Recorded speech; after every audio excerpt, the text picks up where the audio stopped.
Assalamualaikum warahmatullahi wabarakatuh.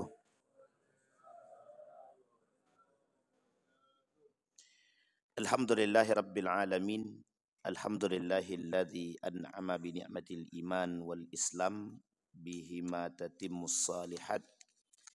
Ashhadu an la ilaha illallah wahdahu la syarika lah wa ashhadu anna Muhammadan abduhu wa rasuluh la nabiyya ba'd. Allahumma salli wa sallim wa barik ala hadzal nabiyil karim.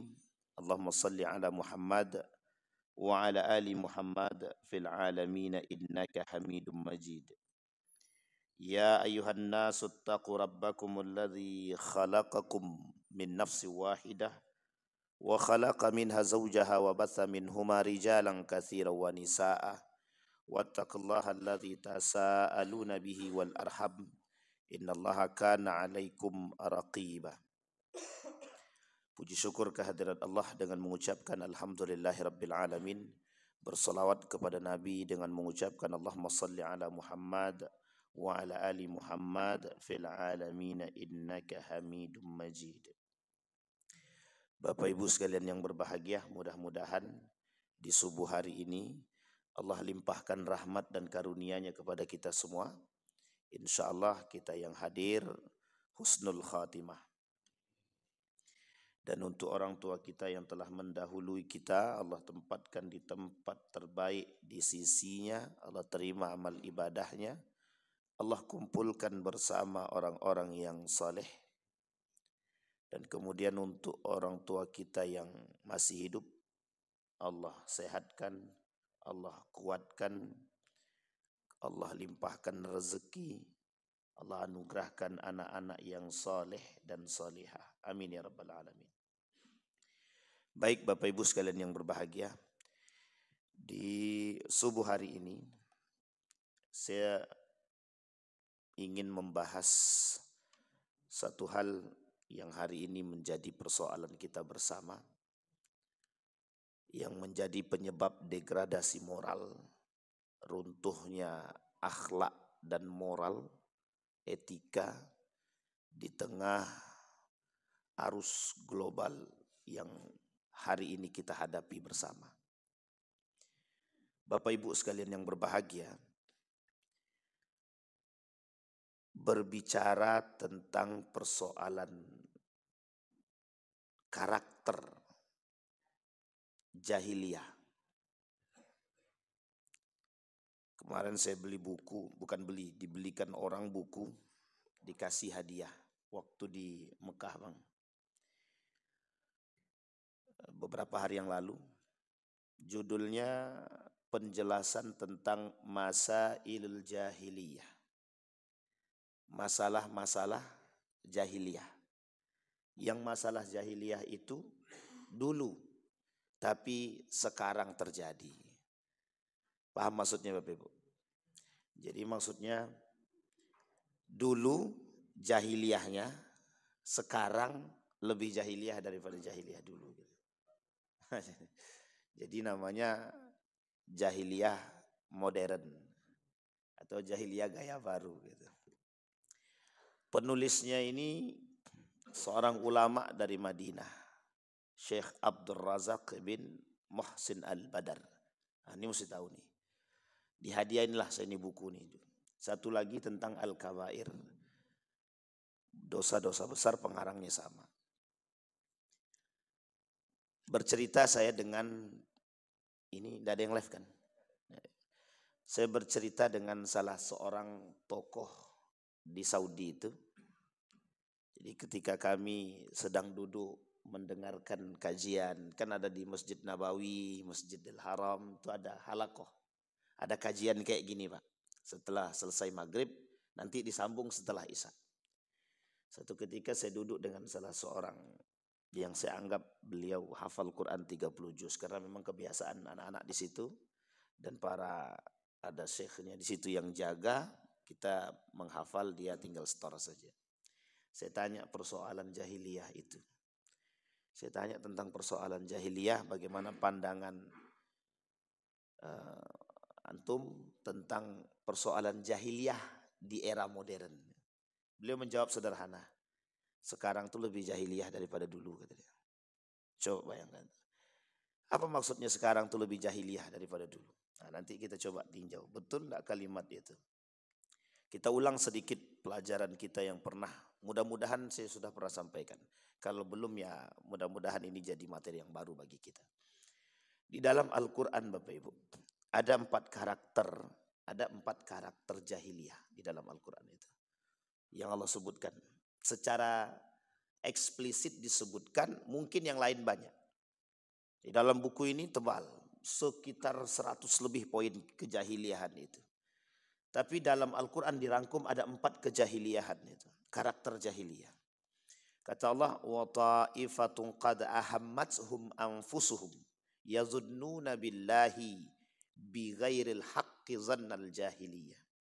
Yaquluna hal lana minal amri min syai' qul innal amra kulluhu lillah. Kata Allah, ada sekelompok orang di antara kalian yang berpikir seperti gaya berpikirnya orang-orang jahiliyah. Sekarang kita terjemahkan dulu jahiliyah itu apa. Bukan pakai terjemahan sendiri. Seorang ulama, kata para ulama, jahiliyah itu adalah pra-kenabian. Jadi sebelum Nabi dibaiat menjadi Nabi, berarti umur 40, di bawah umur 40 Nabi belum dibaiat menjadi Nabi. Berarti di bawah itu kata para ulama, itu yang disebut dengan pra-jahiliyah. Ini yang disebut dengan masa kejahiliyahan. Jadi 40 ke bawah. Tapi Nabi cerdas pusat pada masa itu. Nabi cerdas. Yang lain tuh cerdas juga Pak, cerdas. Kita ambil bukti kecerdasannya. Abu Jahal, cerdas. Abu Lahab, cerdas. Abu Sufyan, cerdas. Ibnu Abbas, cerdas. Salman Al-Farisi, cerdas. Musa Al-Ash'ari, cerdas. Siapa yang tidak cerdas? Cerdas semua. Apalagi mereka sebagian daripada sahabat Nabi setelah. Jadi kapan mereka dikatakan sahabat Nabi? Setelah Nabi dibaiat jadi Nabi. Dan mereka masuk ke dalam Islam, barulah dikatakan sahabatun Nabi. Sahabatu Rasulullah SAW. Jadi kalau dia hidup di zaman Nabi, tidak masuk Islam dia, ketemu dia dengan Nabi, itu tak sahabat Nabi. Yang dikatakan sahabat Nabi itu hidup di zaman Nabi, masuk ke dalam Islam, dan sama-sama dengan Nabi. Uwais Al-Qarni tidak bertemu Nabi, tapi dianggap sahabat Nabi. Hidup sezaman dengan Nabi, Nabi menceritakan tentang Uwais Al-Qarni. Sampai sini paham ya Bapak ya? Ini karakternya. Ini poin yang kita jelasin. Jadi yang disebut dengan jahiliyah itu sebelum kenabian.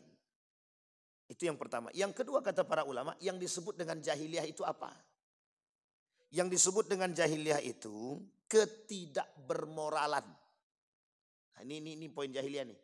Ketidakbermoralan. Tidak bermoral itu bagaimana maksudnya? Pada saat itu orang-orang pada masa jahiliyah itu dia enggak punya begini bahasanya. Kami ini penguasa, you budak tunduk sama kami. Nah, itu bahasa tidak bermoralnya begitu. Tapi pada saat itu kalau ditinjau dalam tingkat kedermawanan itu jauh lebih tinggi, Pak. Jadi sekalipun mereka tidak berduit, ini orang jahiliyah zaman dulu ya, orang Arab dulu, orang Quraisy dulu. Sekalipun tak berduit, kalau tamu datang, itu mereka akan rela mencari, pokoknya harus bisa melayani tamu sebaik mungkin. Nah, itu bagusnya Pak. Sekarang kira-kira jahiliyah mana? Dulu apa sekarang? Duit banyak, jangankan tamu, semua diusir. Nah, ini contoh ya karakter gitu. Jadi orang jahiliyah, orang Quraisy dulu, itu kalau seandainya tidak ada duit, sekalipun duitnya minim gitu, tapi tamu datang itu akan dimuliakan semulia mungkin. Dan ini adalah tradisi Pak, tradisinya orang jahiliyah. Jadi kedermawanan itu bagian daripada tradisinya orang jahiliyah pada masa dahulu. Kemudian ketidakbermoralan lain itu, mereka kalau minjamkan uang itu tidak tanggung-tanggung Pak. Kalau dipinjamkan 100 juta, baliknya harus 200 juta. Itu jahiliyahnya begitu. Oh, karena beliau kan ngambil duit saya. Dan harusnya duit saya ini bisa saya pakai Dan dia kan ngambil keuntungan dari duit saya. Itu logika berpikirnya begitu. Jadi semuanya pakai logika memang. Jadi kalau dibilang enggak pinter, bodoh, itu enggak juga gitu. Karena waktu itu secara matematika tinggi Pak. Jadi pinjam 100 juta, baliknya harus 200 juta. Lo kan dapat untung dari situ. Kalau mau minjam silakan, enggak ya udah gitu. Sebelum Islam datang. Kedermawanan mereka diukur dengan model yang tidak bermoral juga sebenarnya. Memang mereka rajin bersedekah berbagi Pak. Jadi ketika ada kehidupannya kaum-kaum Quraisy itu, kalau ada tamu datang, sahabat datang itu kan dilayani itu Pak. Nah uniknya cara melayaninya dua. Satu dengan minum khamar, yang kedua dengan judi. Nah di cara melayaninya begitu. Jadi pokoknya datang tamu, pokoknya dibuatlah. Kalau bahasa kita sekarang nih, apa minuman keras yang paling bagus sekarang? Apa Bang Didi? Minuman yang paling trending sekarang gitu. Kamput, kamput masa dahulu atau tua lah gitu kan. Whisky, hafal Bang, gawat nih. Whisky misal. Disediain tuh Pak yang paling mahal gitu. Meskipun tak berduit ya. Tapi cara mereka menghormati begitu, minum bareng. Tapi kan mabuk-mabukan tuh kan gitu. Setelah itu mereka main judi dari pagi sampai sampai dari malam sampai subuh gitu. Karena waktu itu Islam belum datang. Karena Nabi juga belum dibaiat. Hanya saja di tengah hiruk pikuk karakter seperti itu mesti ada juga orang-orang yang punya karakter yang baik. Seperti Nabi Muhammad dijaga, Abdul Muthalib dijaga, Abu Thalib dijaga. Ada lagi namanya Ja'far bin Abi Thalib itu dijaga. Kemudian ada namanya Abbas dijaga. Itu kan paman-paman Nabi. Jadi keluarga Nabi ini sudah terbentuk secara bukan permanen ya, sudah terbentuk secara keturunan. Memiliki karakter akhlak yang baik gitu. Moral yang baik. Di antara sekian banyak gitu. Abdul Muthalib itu kenapa dia tidak seperti Abu Jahal dan Abu Lahab. Dia tak punya keangkuhan, dia tak punya kesombongan. Karena Abu Thalib sadar. Waktu dia datang ke Mekah itu sebagai anak angkat. Anak angkat dari paman dia sendiri. Namanya Muthalib. Jadi Muthalib itu paman kandungnya ya Abdul Muthalib. Jadi Abdul Muthalib itu diambil dari nama paman dia sendiri. Bukan dari bapak deh. Karena nama aslinya bukan Abdul Muthalib. Bapak Ibu boleh cek aja, saya lupa. Itu boleh dicek di Google, sudah keluar itu nama-nama. Nama asli Abdul Muthalib. Itu bukan Abdul Muthalib. Siapa nama kakek Nabi? Abdul Muthalib, betul. Namanya Abdul Muthalib. Abdul Muthalib itu bukan nama asli. Tapi nama yang diberikan oleh penduduk Quraisy kepada Abdul Muthalib ini karena dia dibawa oleh pamannya Muthalib ke Mekah pasca meninggal bapak dia. Sampai sini paham ya Bapak Ibu ya? Jadi meninggal bapaknya dibawa oleh Muthalib ke Mekah. Ketika masuk gerbang Mekah, kata penduduk Quraisy, siapa budak yang dibawa oleh Muthalib itu? Itukah budaknya Muthalib? Nah budak itu dalam bahasa Arab abdun. Maka disebutlah Abdul Muthalib. Sampai sini paham ya Bapak Ibu ya? Nah, ini, jadi Abdul Muthalib itu datang memang dalam keadaan tidak memiliki apa-apa. Karena dia dianggap sebagai budak. Kemudian kata Muthalib, dia bukan budak saya. Dia anak daripada abang saya, kata Abdul Muthalib. Kata Muthalib itu dia anak daripada abang saya. Karena bapak dia sudah meninggal, dia saya bawa ke sini dan saya asuh. Tapi karena konsesi ini sudah melekat, karena nama ini sudah melekat kepada diri Abdul Muthalib, sampailah akhir dia disebut dengan Abdul Muthalib. Karena kelak Muthalib meninggal, yang diangkat menjadi pemimpin Quraisy pada saat itu adalah Abdul Muthalib. Yang dianggap, yang dilihat yang paling amanah, paling jujur dan paling bijaksana. Itu Abdul Muthalib. Nah, jadi karakternya menurun Pak. Abdul Muthalib punya anak, salah satunya Abdullah. Al-Haris mawjud, ada Harisah dan lain sebagainya. Di antara sekian banyak, semua anak-anaknya baik-baik Pak. Semuanya baik-baik. Tapi yang paling berwibawa dua orang. Yang pertama Abdullah, yang kedua siapa Pak? Abu Talib. Ini punya karakter dan kewibawaan dan kebijaksanaan. Yang lain semuanya kaya semua Pak. Semua kaya, yang paling miskin cuma Abdullah. Karena masih bersandar dengan bapaknya. Singkat cerita Bapak Ibu punya anak namanya Muhammad. Nah Muhammad ini maka disebut Muhammad ibn Abdullah ibn Abdul Muttalib. Nah, karena itu karakter turunan. Jadi baiknya mereka ini itu keturunan Pak. Garis keturunan. Jadi karakter Nabi Muhammad itu waktu itu kok dia tidak sama dengan anak-anak yang lain. Ya karena memang turunan kakeknya Pak. Kakeknya pada masa dia diangkat menjadi pemimpin Quraisy, itu kakeknya penyedia minuman dan makanan untuk orang-orang yang berhaji. Islam belum ada, tapi perintah haji itu sudah ada pada masa Nabi Ibrahim alaihissalam. Jadi haji itu sudah ada sebelum Nabi. Perintah haji itu sudah dari dulu Pak. Setiap Nabi punya perintah haji itu. Sehingga dari masa Nabi Ibrahim alaihissalam itu sudah ada perintah haji. Maka salah satu perbuatan orang Quraisy itu memuliakan kelompok itu, memuliakan para tamunya Allah itu haji. Itu adalah menyediakan makan dan minum. Nah salah satunya orang yang menemukan kembali air Zam-Zam yang hilang ratusan tahun, 200 tahun sebelum Abdul Muttalib itu, ya Abdul Muttalib itu. Jadi Abdul Muttalib itu menemukan kembali Zam-Zam. Setelah kabilah Khuza'ah menutup rapat-rapat Zam-Zam tersebut tak jauh daripada Ka'bah itu sendiri. Nah, jadi dulu Pak Ka'bah itu tak jauh dari Ka'bah itu ada banyak di sekitar Ka'bah itu patung-patung tempat sesembahan.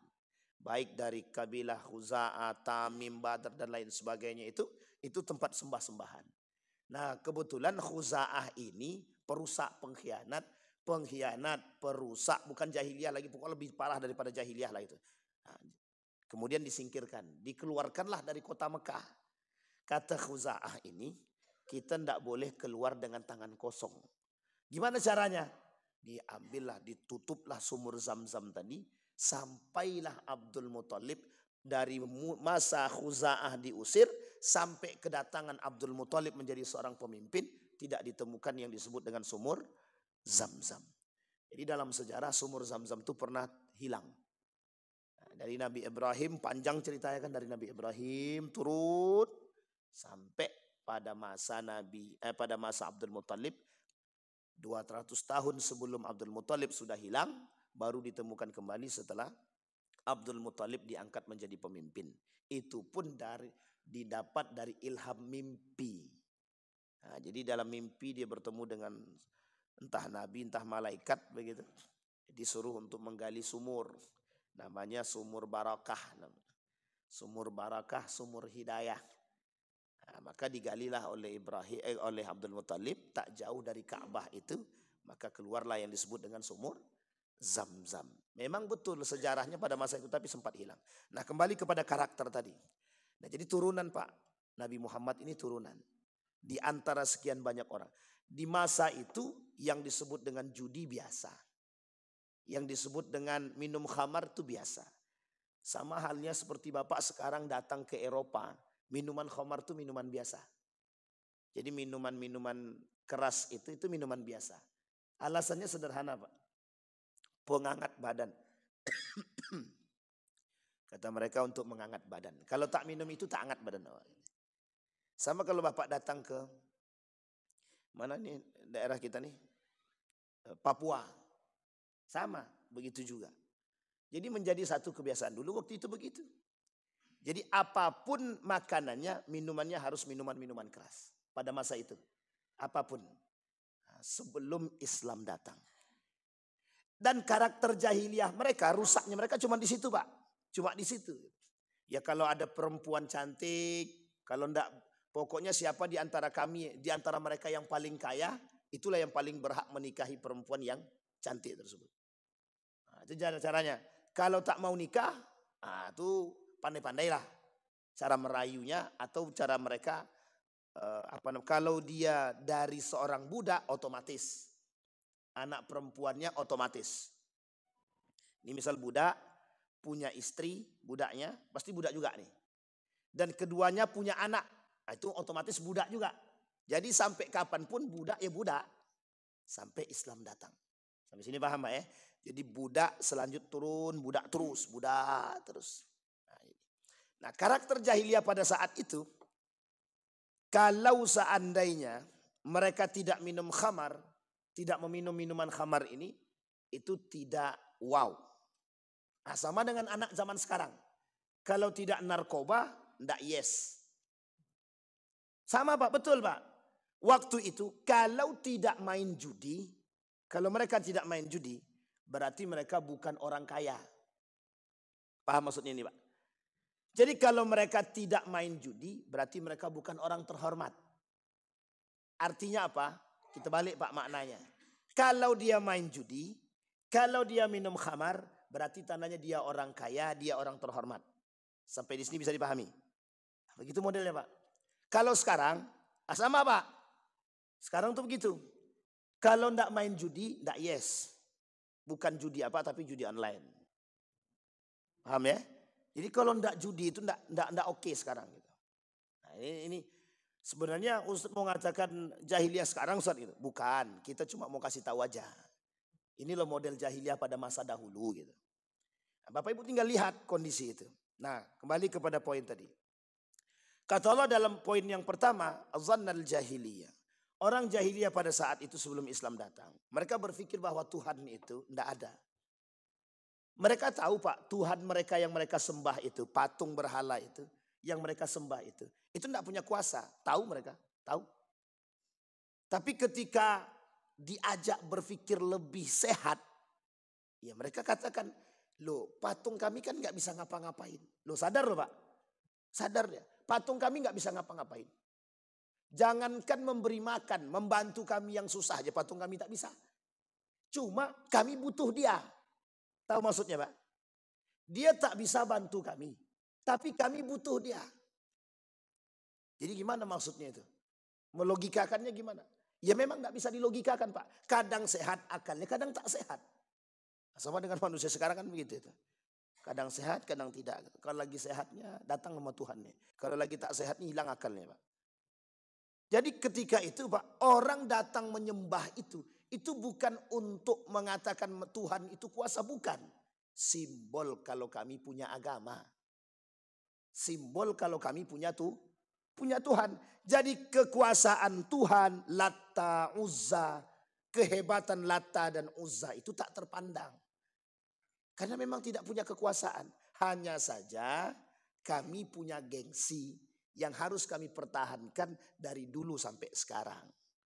Sampai sini paham ya? Kami punya tradisi yang kami harus pertahankan dari dulu sampai sekarang. Menyembah Latta, Uzza, dan beberapa patung-patung yang lain yang dianggap Tuhan itu adalah bagian daripada menjaga tradisi dahulu. Nah, jadi kalau sekarang ada orang yang menjaga tradisi judi, tradisi khamar, itu sebenarnya jahiliyahnya terlambat. Kenapa kita katakan terlambat? Dia baru jahiliyah sekarang. Itu sudah dahulu. Zamannya modern, gini. Logikanya menerima modern. Logikanya, akalnya menerima modern. Tapi perbuatannya mengikuti jahiliyah. Ya tidak sinkronnya di situ gitu. Akalnya mengikuti perkembangan zaman. Tapi perbuatannya kok masih datang ke dukun. Sampai di sini bisa dipahami ya. Kok masih datang ke dukun? Kita ambil contoh. Zaman dulu main bola itu kalau di tarkam itu Pak, antar kampung itu, lomba bola antar kampung, itu biasanya kiper-kipernya itu ada dukunnya di situ. Saya tak katakan pacu jalur ya, tapi saya katakan ini bola. Itu ada dukunnya Pak. Untuk apa? Biar jaga. Pokoknya nanti biar bolanya nggak masuk Pak. Kenapa Ustaz tahu? Saya pernah ikut. Ikut apa? Ikut ngantarkan ke tempat dukun gitu. Nah waktu itu kan nggak tahu, masih kecil. Dan waktu itu saya masih kecil, saya nggak tahu. Maksudnya kenapa sih harus pakai begini? Gitu. Kita masih kelas 6 SD kalau tak salah, apa kelas 1 MTS ya gitu. Jadi kita nggak tahu tuh Pak. Kenapa harus gitu. Jadi tujuannya sederhana. Biar bola tuh nggak masuk ke gawang. Artinya apa? Akal ini menerima modern. Tapi perbuatan kita sama dengan orang-orang dahulu gitu, jahiliyah. Maka disebutkan di sini zannal jahiliyah. Karakter yang paling berbahaya dari masyarakat jahiliyah pada saat itu adalah mereka berpikir bahwa Allah itu tidak maha kuasa. Tuhan itu tidak kuasa. Tapi Abdul Muthalib sangat mengerti dan percaya dengan Tuhan. Maka sebenarnya begini, Abdul Muthalib itu mengetahui akan kekuasaan Allah. Di mana dia tahu? Ketika persoalan Ka'bah. Ka'bah ingin dihancurkan oleh Raja Habasyah, kata Abdul Muthalib, silahkan hancurkan, aku tak urus. Yang ngurus Ka'bah itu sudah ada. Siapa yang ngurus? Yang punya. Siapa yang punya? Azza wa Jalla. Itu Abdul Muthalib, perkataan Abdul Muthalib kepada Raja Habasyah. Sampai Raja Habasyah geleng-geleng. Ini orang gak mikirin yang lain pokok, malah cuma datang ke sini minta kambing-kambingnya gitu. Jadi tolong kembalikan kambing-kambing saya, kata Abdul Muthalib. Setelahnya yang lain terserah. Mau kau hancurkan Ka'bah silahkan, mau kau apakan silahkan. Sampai Abdul Muthalib ke depan Ka'bah, kata Abdul Muthalib, kalian penduduk Mekah minggir. Orang-orang itu mau menghancurkan Ka'bah. Ini dalam sejarahnya begitu. Orang-orang itu mau menghancurkan Ka'bah. Biarkan aja mereka menghancurkan Ka'bah. Itu urusan Tuhan gitu. Yang punya, urusan yang punya. Itu Pak mengapa Abdul Muthalib tahu bahwa Ka'bah itu bukan punya diri dia. Kami cuma disuruh untuk menjaga. Tapi yang lain tak begitu Pak. Yang lain tidak begitu. Yang lain paham bahwa cara berpikir mereka itu memang jahiliyah. Ya ada Tuhan. Mereka beranggapan ada kekuatan-kekuatan gaib yang mereka terima. Dan itu bukan dari patung mereka. Kembali kepada poin tadi. Dhannal jahiliyah. Dan itu tidak dibenarkan dalam Islam. Nah setelah Islam datang, Nabi Muhammad membawa risalah ini. Risalah inilah yang kemudian ditolak secara mentah-mentah oleh orang kafir Quraisy. Alasan penolakannya sederhana, gengsi. Yang kedua, tidak mau budaya mereka, tradisi mereka ini terhapuskan oleh datangnya agama yang baru, yang oleh mereka sadar kebenaran agama ini, tapi mereka tolak. Nah, ini poinnya Pak, poinnya. Orang zaman dulu, kedatangan Nabi Muhammad itu sadar. Sadar dengan kedatangan risalah Islam. Sadar akan kebenaran Islam. Itu sadar. Sadar Pak. Abu Jahal tahu, Abu Lahab tahu, Abu Sufyan tahu. Semua pemuka Quraisy itu tahu kebenaran Islam. Tapi mengapa mereka tidak mau memeluk kebenaran itu? Alasannya sederhana. Satu, tidak mau meninggalkan tradisi nenek moyang.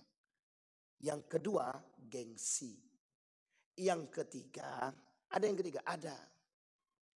Ini urusan kekuasaan, urusan jabatan. Kami kan pemimpin. Kalau nanti masuk ke dalam agama Muhammad, runtuh kepemimpinan kami. Runtuh kekuasaan kami. Jadi setiap mereka ini memegang kabilah masing-masing. Kayak Abu Sufyan, dia pegang kabilahnya dia Pak. Pengikutnya banyak. Karena kekayaan dia. Abu Lahab punya masa yang banyak. Kemudian Abu Jahal punya masa yang banyak. Dan semua mereka punya masa Pak. Abbas punya masa. Punya orang-orang pengikut. Kalau bahasa kita ini punya fans-fansnya lah. Mereka takut akan kehilangan seperti ini.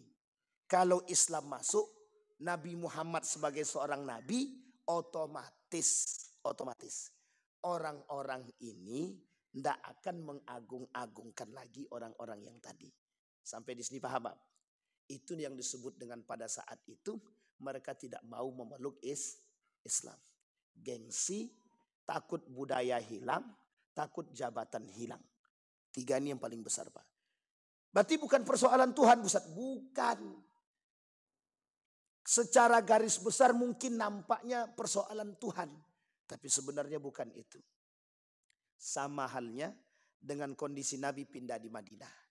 Ada yang masuk Islam terpaksa, tapi tujuannya ingin membunuh Nabi. Sakit hati gara-gara Nabi diangkat jadi khalifah, pemimpin. Nah itu masalahnya di situ. Jadi kalau ada yang sekarang begitu beda tipis dengan jahiliyah zaman dulu kan. Ada kan orang-orang yang sekarang takut tersingkir dari jabatannya. Ada orang-orang sekarang yang tak percaya dengan Allah. Tapi dia sholat, dia puasa, dia zakat, kedukun jalan, judi jalan, khamar jalan, korupsi jalan, sholat jalan. Itu imbang. Dunia akhirat. Dunia dapat, akhirat dapat. Ya nggak bisa Pak. Nggak bisa begitu. Nah, kembali kepada poin tadi. Itu namanya zannal jahiliyah. Jadi gaya berpikirnya. Nah kalimat ini, ayat ini turun dalam perang Badar. Dalam perang Uhud. Jadi ketika dalam perang Uhud itu Pak, kaum munafik ikut berperang sama Nabi. Kata kaum munafik, itu kan kita sudah menang. Di bawah itu ada harta rampasan. Yuk kita ambil sebelum diambil orang.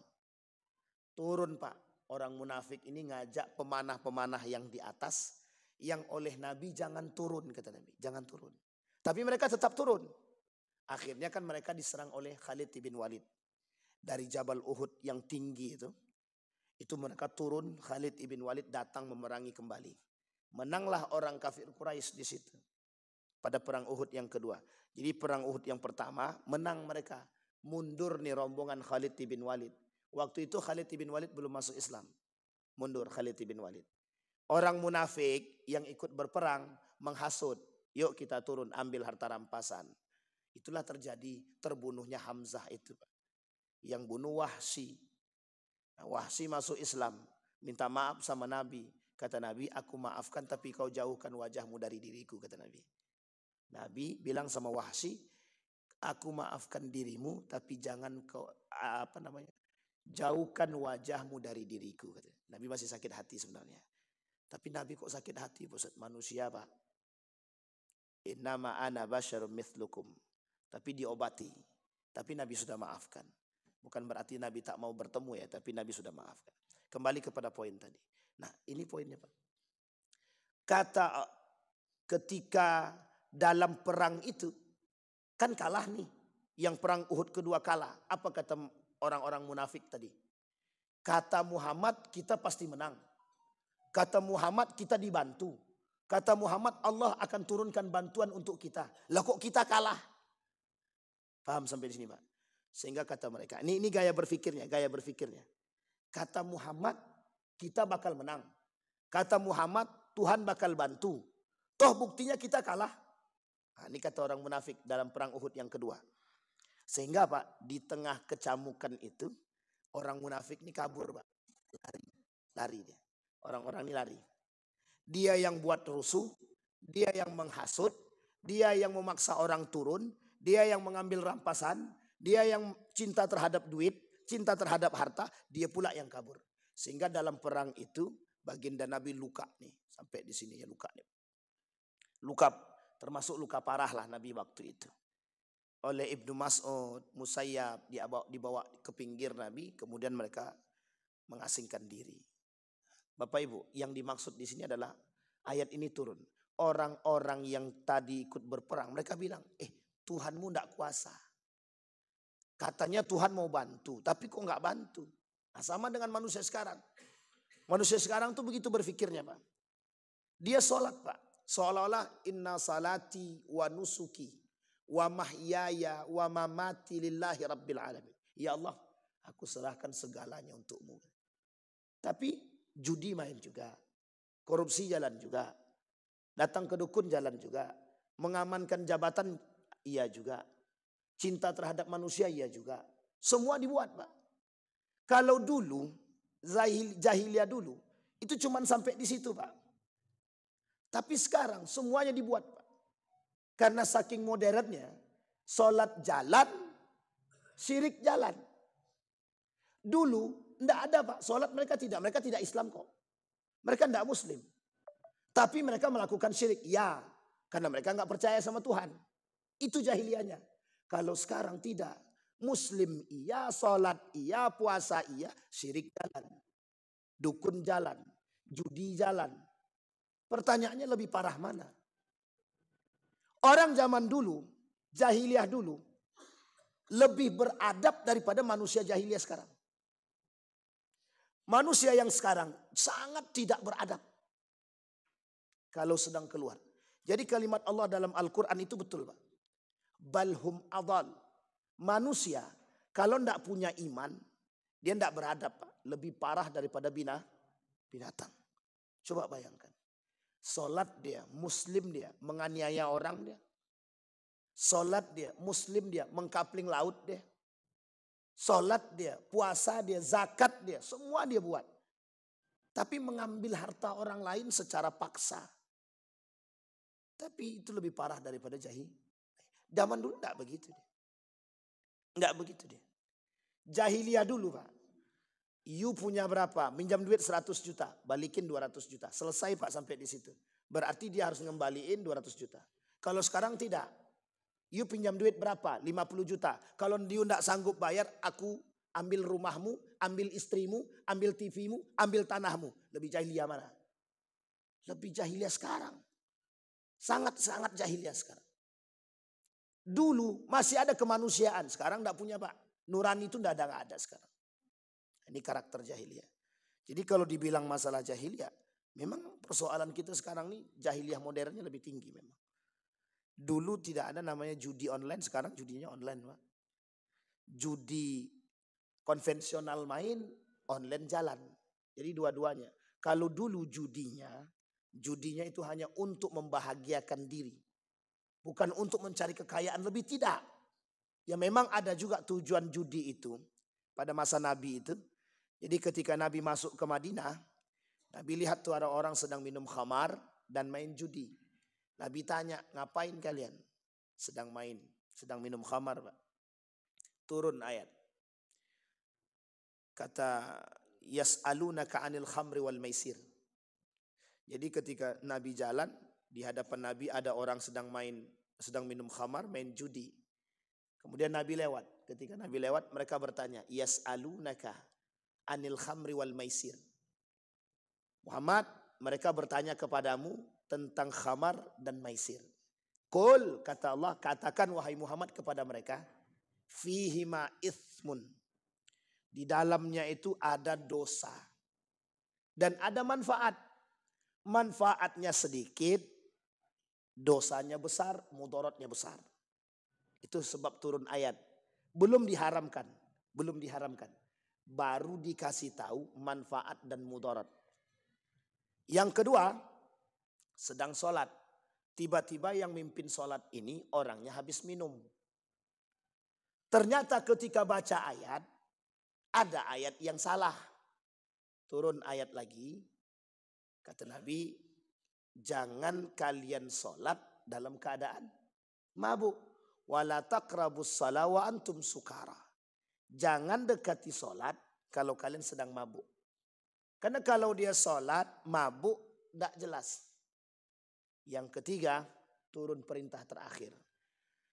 Kata, innamal khamru wal maisir rijsun min amalis syaiton. Kata Nabi. Itu pengharaman secara qat'i, mutlak. Khamar, judi, digandeng dua-duanya Pak. Karena waktu itu dua-dua ini selalu berbarengan. Sampai sekarang. Orang main judi, kalau Bapak Ibu datang ke kasino itu, judi mesti ada jualannya. Apa jualannya? Minuman khamar.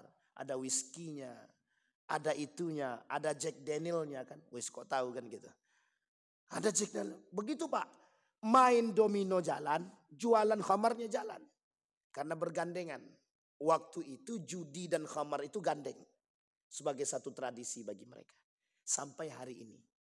Kalau Bapak Ibu masuk ke bar-bar itu, judinya jalan. Kalau Bapak Ibu main apa namanya ini? Biliar itu. Sama biasanya kalau biliarnya yang ada barnya. Itu mesti jualannya juga khamar itu. Ada khamarnya. Ada minuman-minuman kerasnya gitu. Nah, jadi tradisinya sama gitu. Dari dulu sampai sekarang. 1400 tahun yang lalu. Kata Nabi, rijsun min amal syaitan. Fajtanibuhu. Kata para ulama Al-Quran mentafsirkan kalimat fajtanibuhu. Kalimat fajtanibuhu diartikan wajib menjauhinya. Perintah meninggalkan itu menjadi wajib. Maka hukumnya secara qat'i. Mau sedikit Bapak Ibu minum, mau banyak Bapak Ibu minum, tetap aja haram. Misal, Ustaz kami minum khamar cuma sedikit setetes, ndak mabuk dong Ustaz, haram. Ustaz, kami main judi cuma jongkok-jongkok aja nya Ustaz, haram. Nah ini bentar lagi nih Pak. Sekarang, bukan bentar lagi, sekarang nih berarti. Hari Sabtu, Jumat, Sabtu, Ahad. Ahad 17 Agustus. Nah, ini yang kita khawatirkan, jangan sampai refleksi kemerdekaan itu dihiasi dengan perjudian. Kok bisa Ustadz katakan begitu? Nah, ini kita kasih tahu sedikit.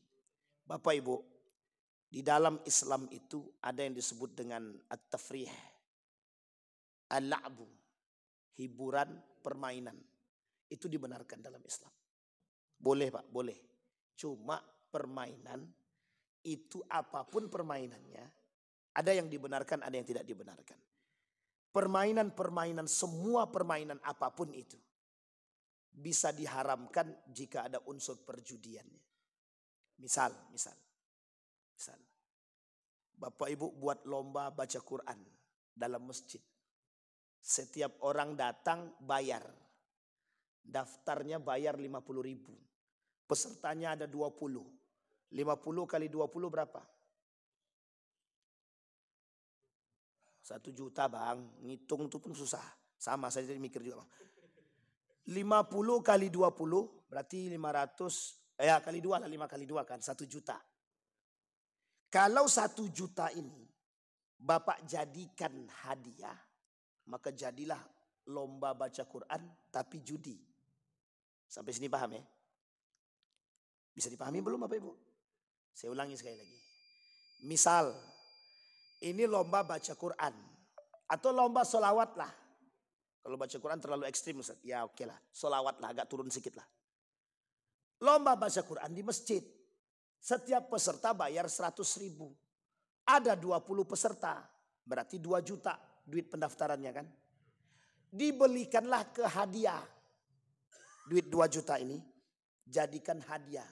Yang menang dapat duit 2 juta. Paham sampai di sini? Ini jatuhnya judi.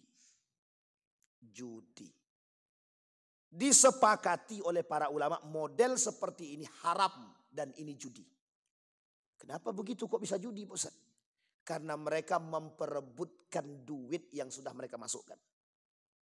Saya daftar 100.000. Berarti kan saya harus dapat duit saya balik.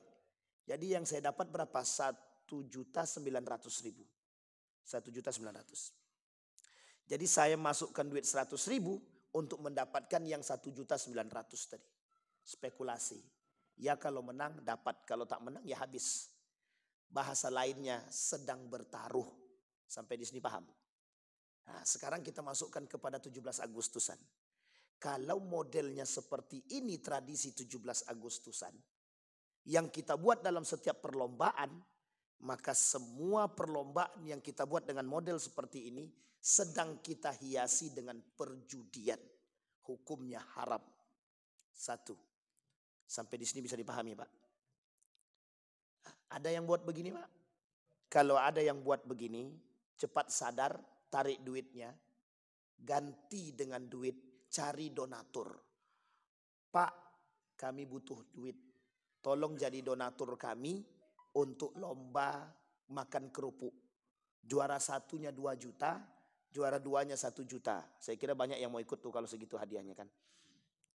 Kalau itu boleh Pak, tak ada masalah. Duitnya dari donasi. Atau duitnya dari para donatur-donatur yang dikumpulkan untuk hadiah. Bukan diambil dari peserta. Kalau diambil dari peserta untuk hadiah jatuhnya taruhan. Kalau diambil dari peserta untuk membeli minum mereka. Untuk menyediakan peralatan mereka. Boleh tak masalah. Untuk fasilitas boleh. Untuk ID card boleh. Untuk minuman boleh. Untuk snack tidak ada masalah. Yang salah kalau untuk taruhan. Nah itu yang tidak boleh. Nah, ini tolong diingat-ingat Pak. Apapun perlombaannya termasuk perlombaan yang ada di dalam 17 Agustusan. Itu jangan sampai kita kotori. Jadi jangan sampai kita kotori kemerdekaan kita nih yang suci itu dengan perbuatan kejahiliahan kita.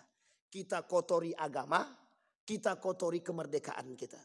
Dua-duanya jahiliyah Pak. Lebih baik kita tidak usah merdeka. Sementara kita masih dalam perjudian. Apa merdekanya kita? Tidak ada. Kita masih dalam perjudian. Itu yang pertama. Yang kedua Bapak Ibu. Yang kedua. Zonnal jahiliyah sudah yang pertama. Yang kedua. Hukmul jahiliyah. berpikir, bukan, hukumnya hukum jahiliyah. Kita masih ngambil hukum-hukum jahiliyah. Tradisi-tradisi adat, adat-adat istiadat yang bertentangan dengan agama kita masih pakai. Masih ada di Riau ini, kalau tidak nikah secara adat maka tak sah nikahnya. Sekalipun dia nikah secara agama. Jadi kalau ada yang nikah secara agama tapi tidak nikah secara adat dia tak sah nikahnya. Mereka tetap dikatakan zina. Kalau ada begitu itu keterlaluan, Pak. Tapi ada. Yang ketiga, kami pengen Ustaz bagi warisan itu semuanya sama rata, biar adil. Kira-kira adil itu baik enggak? Adil itu baik enggak, Pak? Bu? Baik ya, adil itu baik ya. Tapi baik tapi tidak pada tempatnya. Kita adil sama manusia tapi kita tak adil sama Tuhan. Baik enggak?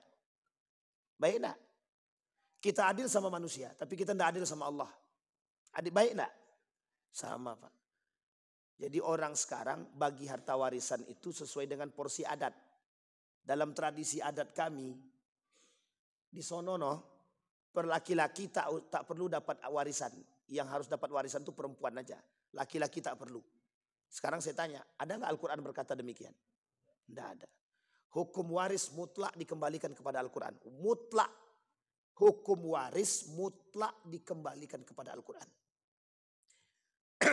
Semua pembagiannya sudah ada dalam Al-Quran. Tidak perlu cari kreasi, tidak perlu kreatif dalam mencari hitungan-hitungan tentang waris. Sudah ada dalam Al-Quran semuanya. Dalam surat An-Nisa dari awal sampai akhir sudah ada semua di situ.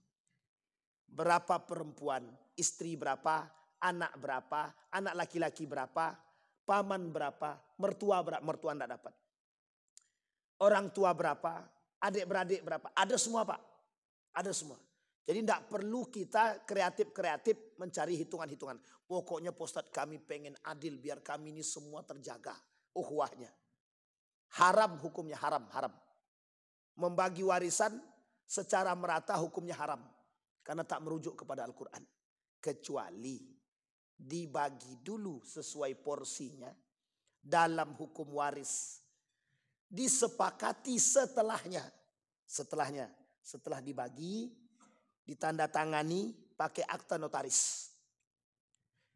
Beliau dapat setengah, beliau dapat seperempat, disepakati, Pak.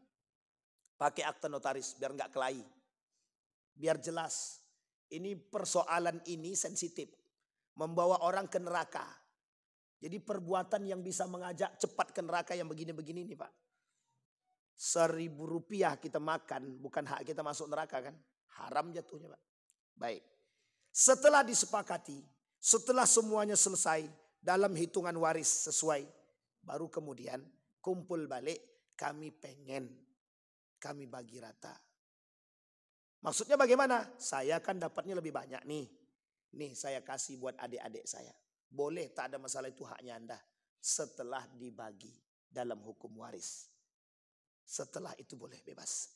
Tapi kalau selagi sudah wafat dia, dibagi langsung secara merata, semuanya penghuni neraka.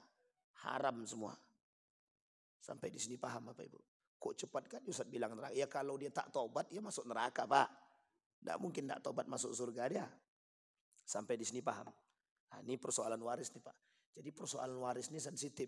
Yang banyak kita temukan sekarang begitu. Oh, tradisi kami tidak begitu, Ustaz. Tradisi kami itu yang laki-laki itu tidak lagi dapat warisan. Yang dapat warisan itu cuma perempuan. Pertanyaannya tradisi mana? Pertanyaannya siapa yang buat tradisi?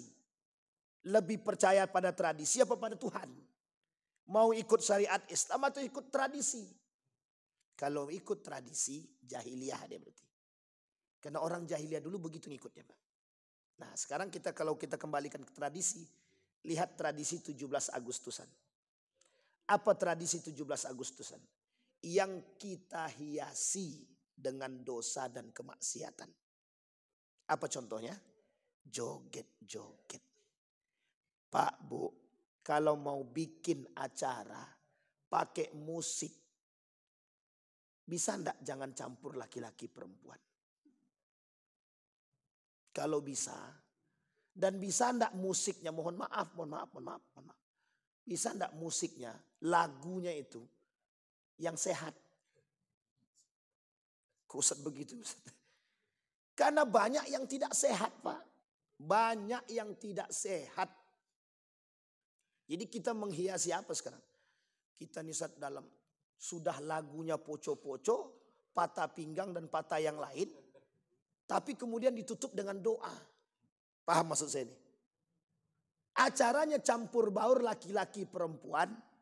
Didahului dengan tausiah, diakhiri dengan doa.